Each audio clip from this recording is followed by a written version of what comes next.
mbokk yi daleen ak jàmm ci seen site internet Bambey 24 ngeen ko am ci www.bambey24.com tey nag ñu amati mbégte ñu wax ci seen émission avec Makhtar Makhtar nag ngeen ko am saa su ne ci seen site internet bi la bu leen fàtte page Facebook bi Bambey 24 ñu amaat kontaan vraiment daal ñi nga xamante ni tey ñooy waa suñu réew ca kanam section Bambey ki nga xam ne moom mooy Modou Mbacké Gueye di président bi Modou Mbacké bala ma dem fenn dama lay bàyyi nga présenté wu wax la yow laay kan ak sa rôle ci nga xam ne moom mooy mouvement bi. jërëjëf monsieur Ndiaye maa ngi lay nuyu di la ziare di ziare sa collaborateur yëpp di ziare waa Bambey 24 di leen xamal ne man maay président suñu réew ca kanam section Bambey. di doomu Bambey juddoo Bambey yaroo Bambey jànge Bambey sama cursus yëpp ma defee ko Bambey ba ni ma defee université Cheikh Anta Diop bi ma fa demee aussi ma dem fa par la même année yàlla dogal ma réussir école normale bi ma defee école normale aussi ma dem def fa 2 ans de formation ma génn ñu affecté ma comme professeur de maths physique chimie à Thiès bi ma fa defee 2 ans aussi ma continuer sumay études dem réinscrire à l'université université Thiès ba am sama licence en mathématiques ba actuellement maa ngi continuer di def un MBA à l'ISM de Thiès en finance ma yem foofu noonu pour l'instant jërëjëf. Mame Cheikh Diop moom mi nga xam ne moom mooy secrétaire exécutif ci mouvement bi Mame Cheikh ñu lay nuyu di bàyyi nga nuyu ak suñu mbokk internet yi. waaw di wax salaamaaleykum waa Bambey ñu ngi nuyu ñëpp di nuyu monsieur Ndiaye. ñu ngi rafetlu bu baax a baax dalal bi di nuyu toute l'équipe de Bambey 24 ñu ngi leen di nuyu bu baax donc di nuyu également ñëpp ñi nga xamante ni ñu ngi seetaan à travers Facebook ak YouTube bi donc jaar nañ ñëpp daal bon man comme ni nga ko wax rek maa ngi tudd Mame Cheikh Diop dëkk Bambey juddoo fi yaroo fi màggee fi donc sama cursus maa ngi ko defee école 4 de Bambey fi laa ndoore sama njàng. jóge fa jànge Jéeri Fall ak lycée de Bambey ensuite bi ma amee bac laa dem à l'université Cheikh Anta Diop fa laa amee sama master en géographie donc tey maa ngi nekk enseignant di servir à l'IEF de Guinguinéo. Mame Cheikh na ñëwaat yow ci kanam président si yow laay dooree waxtaan bi suñu réew ca kanam est-ce que mën nga ñu expliquer lan moo wëndu suñu réew ci kanam loo ci dégg. waaw question boobu boo ma ko posé dinaa sawar trop pour répondre si parce que suñu réew d'abord sa kanam c'est un mouvement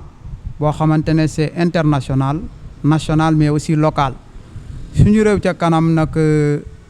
président fondateur bi nga xamante ne mooy le président international ñu ngi koy wax Mamadou Ibrahima Fall di doomu Bambey moom aussi juddoo Bambey yaroo Bambey jànge Bambey ba jóge fi dem bitim réew liggéey un peu partout dans le monde ba retourner léegi ñibbisi pour servir réewam servir dëkkam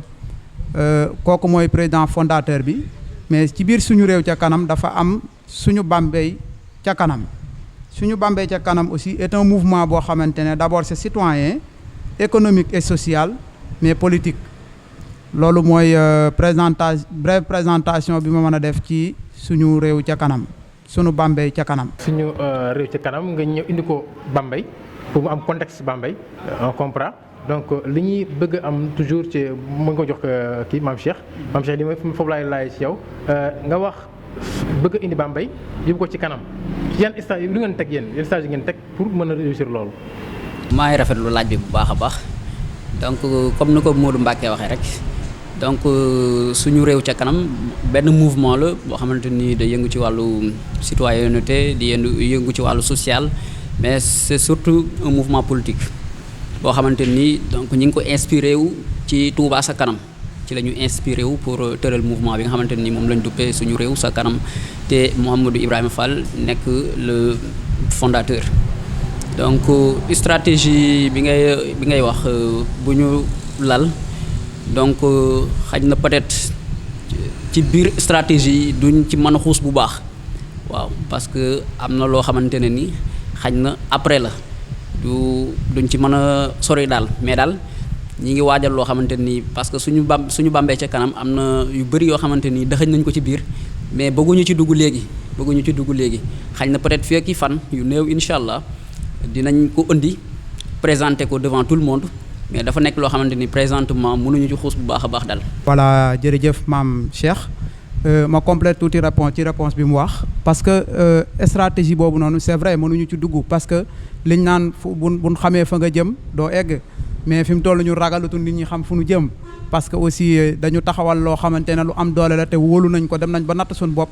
boo gisee lu tax tey ñu nangu ngeen dalal ñu c'est parce que dañu wóolu fi ñu jëm xam nañ fi ñu jógee xam nañ fi ñu jaar te aussi wóolu nañ fa ñu jëm mais suñu réew ca kanam comme ni ñu ko waxee mouvement politique la boo xamante ne dafa am non seulement politique am volet social am volet économique mais am aussi citoyenneté pourquoi ñu cité yooyu yëpp parce que yëpp dafa am solo parce que ñun départul rek tëb rek di def politique non ñun booy xool fii ñi nga xamante ne ñëpp ñu ngi biir suñu réew ca kanam 80 ou 90% yi boo leen laajee mosuñu def politique ñoom ci citoyenneté la ñuy dox ci social la ñuy dox ci dimbalante ci la ñuy dox ba léegi nag comme ñun nag dañu xool ba xam ne pour nga participer ci sa développement gox ci sa développement localité il va falloir que nga dugg ci terrain politique bi def ko d'une autre manière comme ni ñu koy defee politicienne boobu noonu nga changer ko apporter une touche nouvelle boo xamante ne boo ko toppee ba ca biir dina la mën a jariñ dina mën a jariñ sa askan dina mën a jariñ Bambey gi nga xamante ne fii la ñu dëkk. président ci yow laay descend yaa ngi wax social lu bare bare parce que politique nañ ci ñëw mais social bi laa bëgg ñu taxaw ci tuuti nekk da ngeen di imité nga xam ne moom moo inspiré wu ci Sénégal Touba ci kanam xam nañu foofu ay cotisation moo fa am taalibe yi ñëw joxe ak jullit ñëw joxe yéen seen fond ci loolu la wala déet. waaw jërëjëf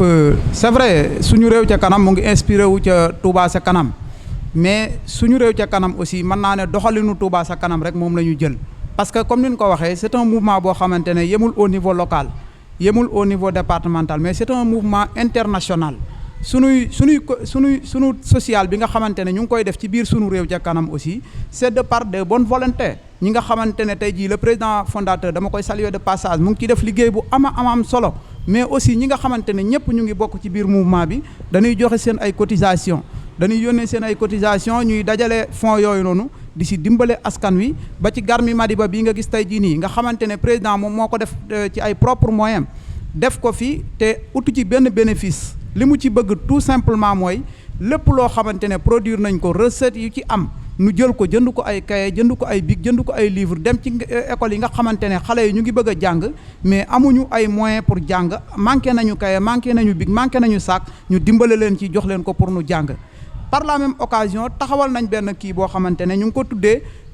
projet dimbalante sàmm sa kàddu sàmm sa kàddu mooy lan dañu jël benn somme boo xamante ne c'est pratiquement plus de 3 millions boo xamante ne dañ ko jël teg ko ci siège bi fii nii ci Garmi bi boo xamante ne xooluñu rek demuñu rek xool koo xamante ne nangul entreprendre nangul def dara mais dañuy romb maire bi jaay caaf ñu romb ko laaj ko mu joxe turam joxe santam joxe numéro téléphone am ñu dem ci maire bi nga xamante ne gis nañ ko mu teg taabalam ci buntu këram di jaay teg ca li nga xamante ne lépp boo ko calculer matul 5000 francs nu jël ñooñu noonu nu dajale ci ba am ci plus de 50 personnes ñooñu la ñu woo indi leen te amul benn condition bu ñu leen teg bu dul da ngay ñëw sàmm sa kàddu boo ñëwee nga sàmm sa kàddu mën nañ la lebal ñu ngi commencé ci 30 000 ba 150 000 francs yow yaay ñëw wax rek te yow ci sur parole rek ñun ci la ñuy wóoloo nit ci lañ koy dimbalee appuyer ko pour mu mën a liggéey loolu jàpp naa ne point la boo xamante ne social la bu am solo boo xamante ne tey jii am na ñoo xamante ne bi ñu leen tàmbalee di leen lebal dem nañ ba fi mu toll nii nee nañ ñoom fa ñu nekkatun ay kii mais ay fournisseur lañu dañu commencé léegi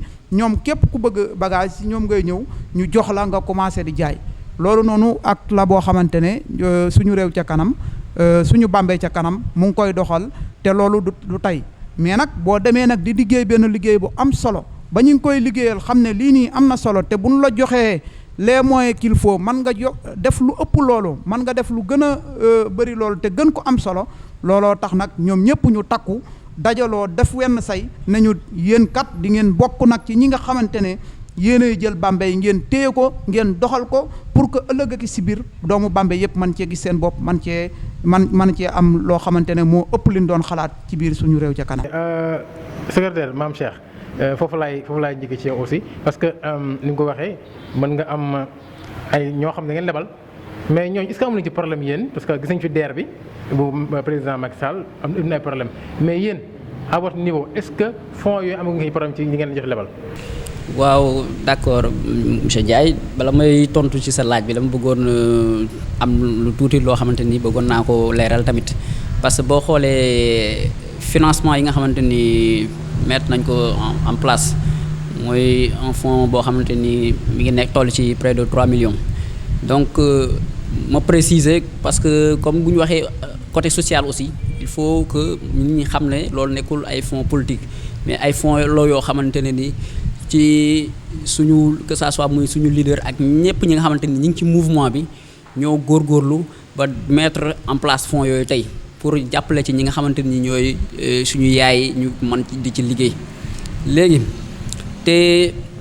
soo xoolee par exemple financement yi fi doon jaar bëri na financement yoo xamante ni tey mi ngi fi gis nañ ko ci dëkk bi mais pour nga jot ci rek c'est tout un problème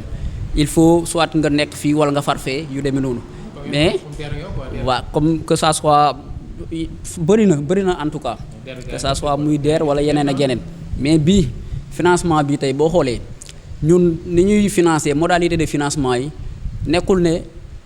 da ngay am loxo bu gudd wala il faut nga far ak ñun wala nga far fii non boo xoolee yu ci bëri tey dañuy xool ñi nga xamante ne nii comme ni ko Modou Mbacké wax rek ñi ngi ci mbedd yi ñii ngi toog di jaay caaf ñii ngi jaay ndékki ñii di jaay ay reer ñooñu la ñuy jël sélectionner leen financer leen ensuite parce que bon problème amuñ ko ci financement moom parfois boo xoolee xañ na peut-être ñun yàlla dimbali nañu ba ñi nga xamante nii ñoom lañ jot a liggéeyal ci wàllu financement yi ñi ngi déggoo ak ñoom ñi ngi leen di financer te aussi bu fekkee ne par exemple toll nañ ci foo xamante nii xañ na ñi ngi commencer di rembourser donc amuñu ak ñoom benn problème mi ngi jaar yoon te ñu ngi koy sant yàlla également. foofu aussi dinaa ci indiwaat tuuti éclaircissement muy problème yi nga wax noonu mën na nekk problème pour ñeneen mais boo gisee lu tax maam Cheikh ne la amuñu ci problème mooy parce que ñun bi ñu koy def projet bi ko Mamadou Ibrahima Fall di initier di ñëw di ci waxtaan ak waa suñu réew ca kanam nga xamante ne li ëpp ci fonds yi pratiquement su ma yeboo sax ne totalité somme bi yëpp moom moo ko génnee ci poosam ñëw teg ko fii ñu dénk ko Ndeye Seck bi nga xamante ne étudiante la woon nekk fii nii ci université bu Bambey bi problème du mën a ñàkk mais problème yi ñun defuñu ko problème parce que léeg-léeg nga lebal nit mu war a ñëw fay si sàmm na kàddoom bëgg na sàmm kàddoom mais ndeysaan jamono moo koy jàpp wallahi wal hasim léeg-léeg nga woo nit mu ñëw pour war a fay mais bu ñëwee bu la expliquer moom li muy dund ak li ko gàllankoor ba tax moom mënta fay wallahi da ngay xam ne Sénégal rek moo metti waaye kii bañu la fay mais am na yéene pour fay da ngay mujj sax obligé yow yëkkati dara pour jox ko pour mu mën a yóbbu këram maanaam mën naa ko tuddee baal parce que bu fekkante ne loo xamante ne da nga ko def teg nit ñi ay charte demander leen seen i carte d'identité yóbbu ko police yóbbu ko gendarmerie loolu ay poursuite mën na ci am ay sanction pénale mën na ci am mais ñun defuñu loolu ñun dañ ko def uniquement pour dimbale ñi nga xamante ne xam nga boo doon woote woon tey ne dama bëgg a dimbale doomu Bambey képp ku amul liggéey te bëgg financement na ñëw Garmi Madiba suba nga gis fii ñëpp fees mais bëri na ñoo xamante ne boo leen joxee fond bi bala ñuy génn ci garage bi la ñuy jaar daal di gorlu lekk yàpp ba suur naan boisson jënd seen i fruits yóbbaale seen kër te commencé gunu defagunu dara mais boo fekkante ne da nga dox ba gis nit koo xamante ne commencé na di entreprendre xam nga meeru caaf bi nga fekk mu yor place am nga xam ne plate bi li ci nekk lépp matul 5000 francs kooku boo yëkkatee 30 000 francs lebal ko xam nga ne kooku bu la fayul aussi da nga am intention pour may ko mais boo ko tuddee may tey jii ñëppay ñëw te doo ku ko yellool dina ñëw jël si ko ku ko yelloolu dina ñëw jël si ko looloo tax ñu doxale ko noonu pour formaliser ko nga xamante ne dañ ko tuddee sàmm sa kàddu. damay des ci yow ci loolu parce que social la ñuy wax sànq wax nga mbiru politique. ma jàpp ni instant bi ba ngeen a ñëw ci élection locale yi. balaa maa ñëw ci nga xam ne moom ngeen samp bala maa ñëw ci kooku. dama ñëw d'abord ci mouvement bi yéen lu ngeen gis ci loo xam ne baaxul Bambey ba tax ngeen bëgg a ñëw ñi fi nekk jël indi keneen lu baaxul Bambey. waaw lu baaxul Bambey moom su ma ko bëggee wax damay sonn ndax li baax Bambey laa gisut man. waaw du ma ne dara baaxul parce que boo nee dara baaxul rek di nga sax xas sa bopp parce que man sama kër baax na macha allah mais maa ko liggéey def ko fa. yow sa kër baax na mais maanaam boo xoolee Bambey li nga xamante ne daal ñun moom la ñuy xaar ci équipe municipale di ko xaar ci maire nga xamante ne ñun xam nañ ne le maire en personne su fekkante ne ci recettes yi nga xamante ne moom la Bambey rek di dugal ci lay yaakaar pour defar Bambey maire boobu amul vision te maire boobu mënul yore Bambey mais dëkk pour nga mën ko yore il faut que nga am une ouverture nationale mais internationale nga xamante ne buñ la joxee yow di nga fexe de telle sorte que dëkk bi nga yore muy Bambey yow Bambey imaginel tey jii nga jaar fi guddi mën nga jaar Bambey ba génn Bambey te doo xam ne sax dugg nga ci dëkk ci benn département boo xamante ne mu ngi nekk ci position géographique boo xamante ne dafa am solo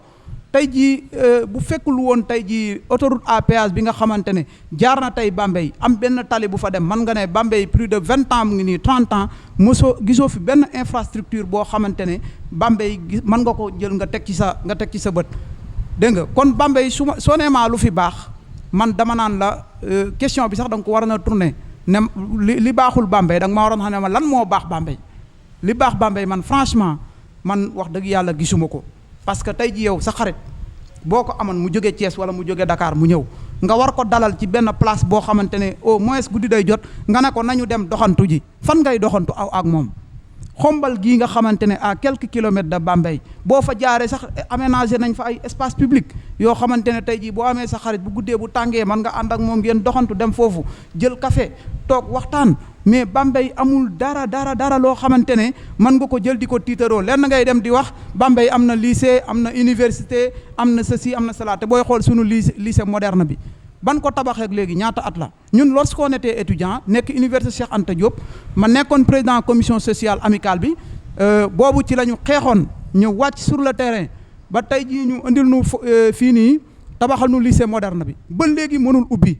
mujj nañ ko sax jël ko abal ko université pour ñu fay def ay quelques séances de TD loolu yëpp nga xamante ne politique la boo xam ne maire bi moo ko war a na doxal ànd ko ak jeunes yi ak autorité Bambey yi yooyu yëpp gis ñu ci vraiment mu am benn avancée gis ñu ci mu am ci benn amélioration. Très bien xam naa dinaa ñëw léegi ci Mame Cheikh kon Malick moo ne ci caméra ak Ndongo xam naa dañuy dem rek ci biir dëkk bi waxtaan ak ñi nga xam ñoom ñooy askan wi ñu wax lan ñoo xam ci mouvement bi wax ak ki nga xam te moom moo ko fi samp bëgg a nekk maire muy ki nga xam ne moom mooy Mamadou Ibrahima Fall kon Malick dañuy dem ci askan bi laaj leen kan mooy Mamadou Ibrahima Fall lu ñu xam ci moom ñu ñëwaat ci émission bi. xaar ci Mamadou Ibrahima Fall mu defar Bambey. li ñu xaar si moom mu soppil ñu Bambey ndax Bambey lañ si gis dara neexuñu si dara lu jàkk nekkul Bambey mbedd yi amul lampe mbedd yi day taax dara loo xam ne ni daal baax na nekkul Bambey moom la ñuy xaar na si moom pour ñu soppil ñu Bambey waaw loolu lañ gis si moom te loolu lañ bëgg tamit te incha allah dinañu soppil Bambey loolu lañ koy ñaanal yàlla waaw. bëgg ku ñu changer Bambey rek parce que gisuñu fi dara lu jàkk bëgg ku ñu ko defaral daal loolu la ñuy xaar si moom. est-ce que mën nga ñoo wax yan secteur exactement nga bëgg mu Ibrahima Fall ñëw fii ci Bambey. di ko tàmbalee suñu ginnaaw raay gi parce que gisuñu fa dara lu baax moo tax. yow jigéen nga waaye tamit xale nga loo yaakaar ni moom Ibrahima Fall mën na ko def ci wàllu jigéen ak wàllu jeune fii ci diwaanu Bambey pour mu développer. bëri na luñ fi mën a def de moom pour jigéen ñi ay GIE affaire yooyu noonu yëpp pour jàppale ñi nga xam ne saa yi liggéey ay femmes ménagères lañ. waaw Mamadou Ibrahima Fall liñ koy xaar moom mooy que ne ñun Bambey rek lañ am kon dañoo bëgg nag ku ñu defaral Bambey ndax Bambey li fi manqué dafa bari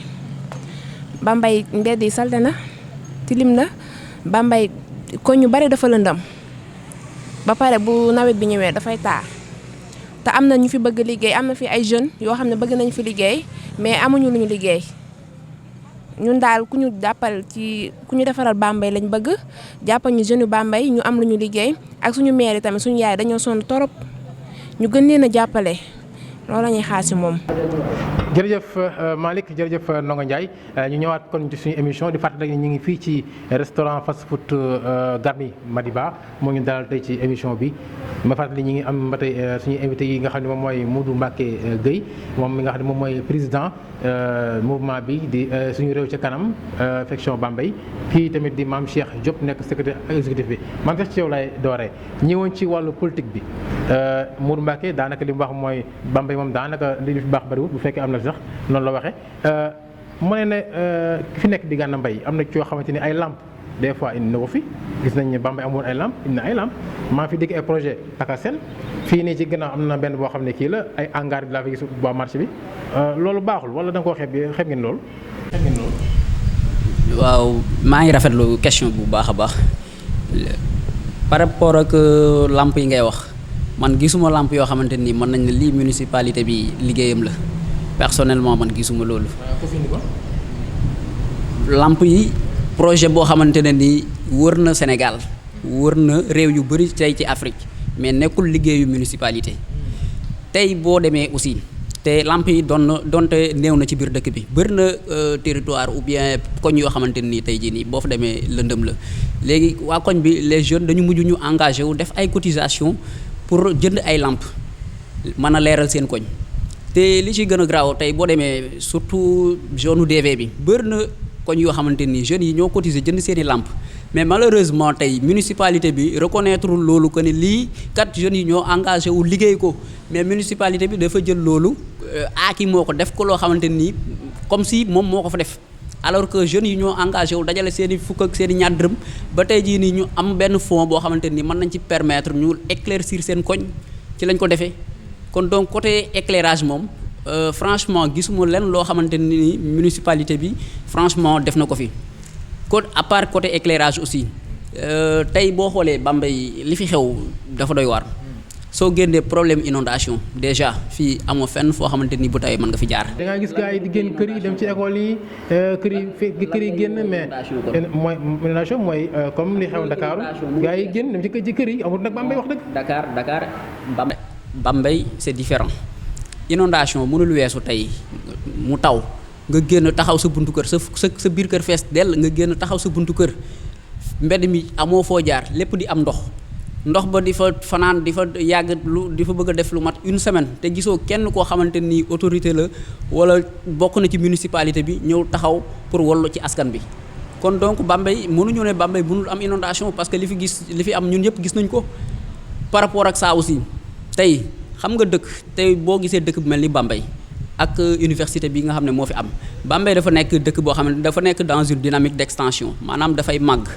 te màggaay boobu tey dafa am loo xamante ni dëkk buy màgg dafa am lu ko war a accompagner dafa war a am ay mesures d'accompagnement lu ci mel ni éclairage dafa fa war a jiitu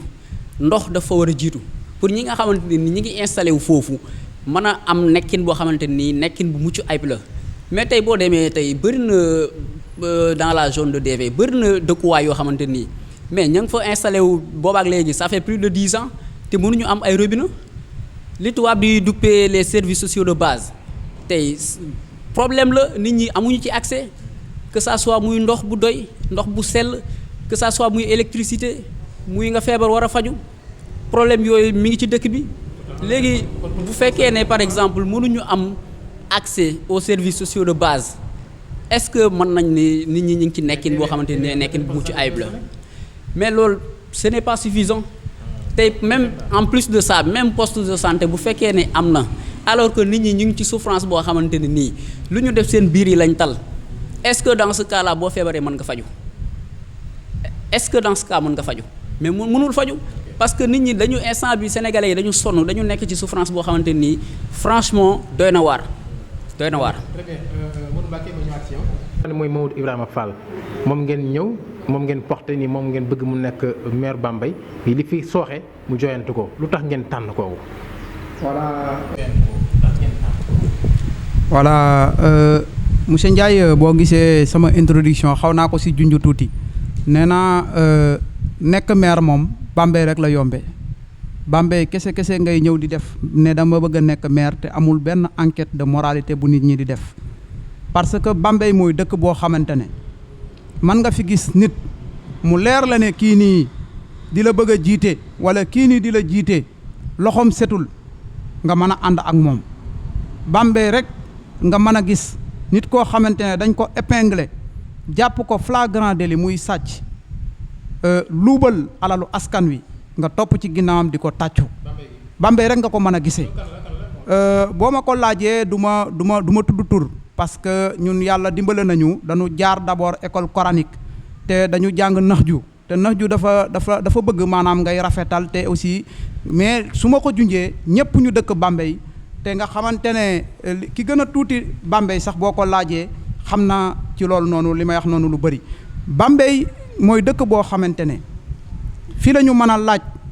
ba am extension 500 mètres carrés est ouest nord sud muy boo ko boolee muy pratiquement 2 kilomètres ñu def ko ay lotissement demander nit ñi ne leen man ngeen a ñëw ngeen déposer ci mairie bi nit ñi ñëw def seen ay dépôt bi ñu defee seen i dépôt ba pare nga def dépouillement daal di génne say liste daal di koy afficher 24 heures nga tappiwaat liste yi def liste boo kii yoo xamante ne am na ñoo xamante ne majeur agun ku amul ku majeurul mënoo déposer parce que dépôt yi dañ la doon laaj sa photocopie carte d'identité kon ku majeurul mënoo déposer ñu jël def ay lotissement yoo xamante ne dañ ko def kumba am ndey kumba amul ndey ñoo xamante ne dañu ñëw fii nii servir Bambey ñun dañu nekk yeneen dëkk di fa servir mais mësuñu fa dem di fa ñaan terrain ñun fi nu dëkk dañoo dem jënd ko yëkkati suñu xaalis jënd même bu fekkante ne sax yow ñi nga xamante ne da nga leen bëgg a jàppale parce que ñu ngi servir sa dëkk te du yoon loolu noonu waruñu ko defee ni ñu ko defee jël ay quota naan dañuy jox gendarmerie quota dañuy jox police quota dañuy jox sapeur quota ñi nga xamante ne dem ba nga xamante ne tudd nañ ci sax ay procureur yoo xamante ne dañu yëkkati sunu ay suuf nu jox leen ko Bambey nga ko mën a gisee ci waaw léegi man ci foofu laa jëm si parce que loolu yëpp lan moo koy waral mooy incompétence bu fekkante ne dañu la fal te xamoo lu tax ñu fal la te amoo compétence su diriger benn structure yow kër sax mënoo ko jiite waxuma la nga naan da ngay jiite ab mairie loolu mooy waral lu mel noonu nga ñëw jël ko di ko doxal Mamadou Ibrahima Fall nag macha allah loxoom dafa set parce que nit bu fekkante ne yow juddoo nga fi nga war a juddoo yaroo fi nga war a yaroo jànge fi nga war a jànge jaar fi lycée de Bambey bàyyi fa say trace nga xamante ne en 2000 par exemple bi muy nekk lycée de Bambey moom moo njëkk a représenté lycée bi au niveau comment dire régional jiite fi génie en herbe bi nekk capitaine d'équipe bi nga xamante ne jamono jooju noonu monsieur Alpha Diawara mii nekk tey jii le proviseur du lycée de Bambey moo nekkoon professeur histoire géographie tey jii nii nit koo xamante ne dafa jaar fi mu war a jaar jàng li mu war a jàng xam li mu war a xam dem bitim réew génn am une ouverture internationale nga xamante ne lépp li nga xamante ne soxla nañ ko ci njiit nga xamante ne du ngaaka ba pare il est dynamique nekk jeune am xam-xam bi am maturité bi ba pare ay loxoom set ñun loolu moo tax ñu porter suñu choix ci Mamadou Ibrahima Fall te moom la ñu bëgg a soutenir ci élection yi nga xamante ne ci la ñu jëm ñun suñu réew ca kanam waxuñu nag au nom de qui que ce soit ñun dañuy wax ci suñu turu mouvement politique bi nga xamante ne c'est national mais c'est international mais aussi ñu ngi ñaan ñëpp ñi nga xamante ne mel nañ ni comme Mamadou Ibrahima Fall seen loxo set na nga xamante ne mën nañ cee citer ñu bëri mais duñ ko def parce que commencé nañu ay négociations ak ñenn ñi nga xamante ne yor nañ ay mouvement politique te seen loxo set na wax dëgg yàlla gis nañ ne ñoom mën nañoo ànd ak Mamadou Ibrahima Fall ñu ngi leen di tàllal loxo encore une fois de plus di leen wax nanu ñëw ñu àndandoo fal maire boo xamante ne benn mandat la soxla pour defar Bambey yu waay bu paree moom bay dem ñoom ñoo naan ko doo dem parce que li nu soxla woon ci maire ñu ngi koy doog a am jërëjëf. Maam Cheikh foofu laay des ci ba tey Maam Cheikh foofu laay des ci ba tey Mamadou Ibrahima Fall xam nañ ci wàllu politique Bambey mi ñu ko xamuñu kan mooy Mamadou Ibrahima Fall ci wàllu politique te fii am na ay kàngam ñoom honorable Aïda Mbodj mi ngi fi monsieur le maire bëggaat na nekk maire waa Pastef ñu ngi fi du ngeen def ba Bambey xam kan mooy Mamadou Ibrahima Fall fii. waaw gis nga tey boo xoolee situation bi politique fii ci Bambey ñun fañ jëm ragaluñ ko ndax dañoo ànd ak koo xamante ni tey dafa mat a àndal tey boo jàngatee situation bi nga xamante ni moom la dëkk bi di dund te ñu soulever ko tout à l'heure ay mots yoo xamante ni franchement doy na waar dëkk bi foo laal mi ngi metti tey ñun dañu xool ñu étudier xool le profil da nga xam ki nga xamante ni Mamadou Ibrahima Fall tey soo xoolee maire dëkk bi déjà amul ay ressources financières yoo xamante ni mën na mener de grands projets donc li ñuy soxla ci maire mooy maire boo xamante ne ni tey non seulement am na ay relations ici au Sénégal mais aussi surtout sur le plan international parce que maire tey xam nañ ne au Sénégal de façon générale bëri na collectivité yoo xamante ni xaj na seeni ressources propres yi ñu yor doyul donc li ñu soxla ci maire mooy maire boo xamante ne nii mën na dem bitim réew di lijjanti di créer ay contrat di def ay négociation di lijjanti xaalis di indi fii di créer ay mini industrie pour jeunes yi am ci lu ñu jàpp loolu la ñuy xaar ci maire te loolu la ñu gis tey ci ki nga xamante ni mooy suñu leader Mamadou Ibrahima Fall ñu xam ne kii kat bu fekkee ne góol nañ ko ba dénk ko tey dëkk bi am nañ bu baax yaakaar que ni li nga xamante ni moom la ñu namm ci suñu dëkk bi dinañ ko am parce que ñun boo gisee ñu ànd ak moom tey dañu nekk ay jeunes yoo xamante ni dañu engagé wu te aussi dañu bëgg Bambey gis li nga xamante ni mi ngi xew Bambey mu naqare ñu lool gis ñu kenn kuñ ko fajal te ñi nga xamante ni ñooñ ngay wax ne ñoo fi nekk ñun franchement tiituñu leen xam nga lu tax tey ñi am na ñoo xam ne jot nañ fi jaar warewuñu fi dara am na ñoo xamante ne nii am nañ ay jaar-jaar yoo xamante ni c'est louche ñooñu waa Bambey je pense que xam nañ leen te tamit maire du lu ndaw ab dëkk du lu ndaw xam nañ bu baax kañ ko war a dénk ak kuñ ko war a dénk ab dëkk boo koy dénk da nga koy dénk koo xamante ni loxoom set na kooku la ñuy dénk ab dëkk mais ku xas a taq yaakaar naa ne nit ñi xam nañ bu baax fu ñu teg seen tànk. da nga may baal foofu tuuti rek ma complété tuuti Mamadou Ibrahima Fall nga ne Bambey xamuñu ko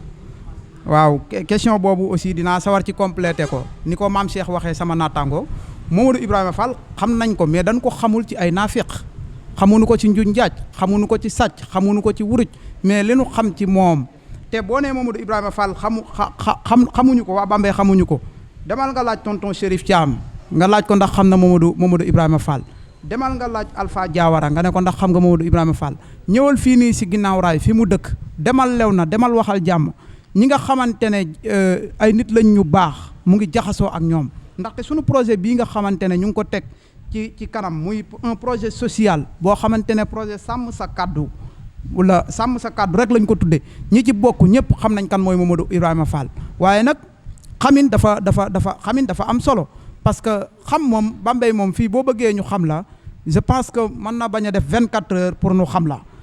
pour àdduna bépp di wax ci yow waaye ñun dañu soxlawul loolu li ñu soxla mooy am d'abord les personnes yoo xamante ne suñu àndeek ñoom liggéey tey jii bu ñu demee ba jot Bambey mën a jël Bambey teg ko ci ay loxo yu wér a wér yoo xamante ne tey jii li ñu soxla ci Bambey dinañ ko ci mën a am mais bu fekkante ne li ñuy xaar ci xam Mamadou Ibrahima Fall loolu mooy tax ñu xam ko mooy sàcc mooy luubal mooy jël alalu askan wi mooy def lu jaaduwut mooy tooñ sa borom bu fekkante ne loolu mooy tax ñu xam tey jii sunu leader ñun dañuy ñaan yàlla kenn bañ ko xam mais nag ñi ko xam ak a ñëw bëri demal tey jii ñi ma la citeel ñëpp di ay référence képp koo si doom ci moom boo toogee ak moom bu lay wax ci Mamadou Ibrahima Fall doo bëgg sax mu daal di mu noppi ndax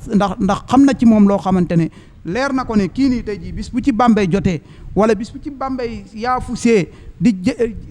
def ay connotation ay yeneen affaire ba mu rëcc leen ñoom ñooy toog di ko rëccu te loolu yaakaaruma ne Bambey ñàkk nañu fayda googu noonu ba nga xamante ne Mamadou Ibrahima Fall mii dinañu rëcc.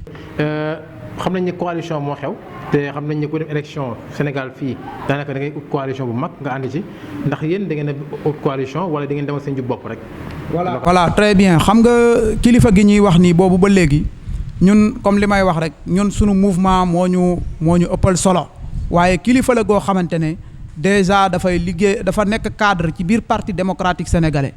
tey jii kon kooku noonu moom du taxaw mukk ne candidat la te instance su parti bi décidé wuñ waxuñu ne kan mooy nekk candidat bu parti démocratique sénégalais fii ci commune Bambey waaye ñun ñi nga xamante ne nous sommes autonomes ñun ñi nga xamante ne ñu ngi yore suñu mouvement suñu réew ca kanam di liggéey ak moom xamante ak moom xam ne moom il est compétent il est dynamique et il peut diriger même le Sénégal je dis bien le Sénégal mën na ko jiite ñun ñooy porter candidature am mais nag diggante Mamadou Ibrahima Fall ak PDS loolu dinañ ko lijjanti ci instance su parti bi diggante Mamadou Ibrahima Fall ak Karim Meïssa Wade mi nga xamante ne doomu ndeyam la di xaritam di ko déglu ñuy ànd di waxtaan di liggéey loolu ñoom dinañ ko lijjanti c'est ci seen biir mais ñun ñi nga xamante ne ñooy sunu réew ca kanam sunu choix ñun ñu ngi ko teg ci Mamadou Ibrahima Fall te ñun incha allahu rabbi mooy nekk sunu candidat pour la commune de Bambey. alors daanaka émission bi jeex na question yi xaajul sax mais waxtu moo gaaw Mame Cheikh xanaa dama lay bàyyi rek nga tàggoo looy tàggatoo. waaw xanaa d'abord di leen jaajëfal bu baax a baax mais damay lancer un appel à la jeunesse di woo jeunes yi di woo suñu yaay yi di woo mag ndaw ñëpp di leen xamal ne ñi ngi jëm ci ay élections locales yi nga xamante ni moom la ñu war a tànn njiit ki war a diriger tey Bambey ki ñu war a jox mairie bi Bambey nag baaxoo na bu élection di jub ñu fiy gis yu nekk waaye di lancer appel jeunes yi bu baax a baax rawatina nag suñu yaay yi aussi di leen xamal ne nañu def attention parce que dëkk bi ku nekk jóg na waaye nit ñi bokkuñu profil ñëpp ñi laaj mairie bokkuñu profil bokkuñu jaar-jaar tey ku war a dem ku war a voter ñi ngi lay ñaan nga xool nit ki jaar-jaaram xool ay profilam xool ba xam dinañ ko dégg ci ay luubal wala dinañ ko dégg ci lu jub nga xool nit ki bu baax a baax soo koo mën a sànnil sa carte waaw loolu daal ñu ngi ci attirer attention jeunes yi mais xawatina nos mamans nag les femmes waa kay jërëjëf. jërëjëf Mame Cheikh président Modou Mbacké Gueye ñu bàyyi la nga tàggatoo. waaw émission bi daanaka jeex na. waaw xanaa tàggatoo bi day doon kàddu yi cant ak ngërëm di leen remercier yéen waa Bambey 24 di remercier yow mi nga xamante ne yaay monsieur Ndiaye te ñu xamante bu baax a baax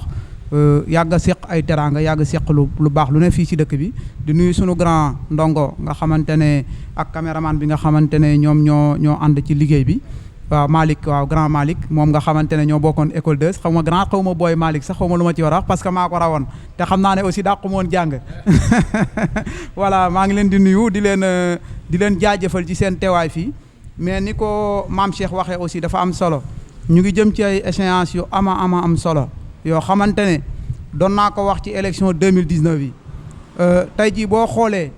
Sénégal fépp mooy metti foo lamb rek mu ngi metti dama doon xaar plus de questions parce que maa ngi doon xaar nga poser ma question ci niveau de vie bi nga xamante ne instant bi dafa cher tellement mais temps bi permettre nu ko xam naa ne incha allah dinañ am d'ici les jours à venir beneen émission boo xamante ne dañ ko gën a élargir nga xamante ne dañ ci mën a développer lépp li nga xamante ne yéene nañ ko Bambey bëgg nañ ko pour Bambey te bëgg nañ ko defal aussi Bambey mais daal na nit ñi préparé wu denc seen ay carte képp ku la seet si di un politicien boo xamante ne leer na la ne lii mu yor nii moomu ko bu la joxee jëlal lekkal yaa ko moom dafa sàcc jox la li ci li mu sàccan li nga ci moom loolu yow yaa ko moom jël ko nga téye ko mooy bu jouru voté ba jotee ba nga dugg ci biir mbañ gàcce mi na nga bañ gàcce yow miy voté parce que ça ne sert à rien aussi nga jël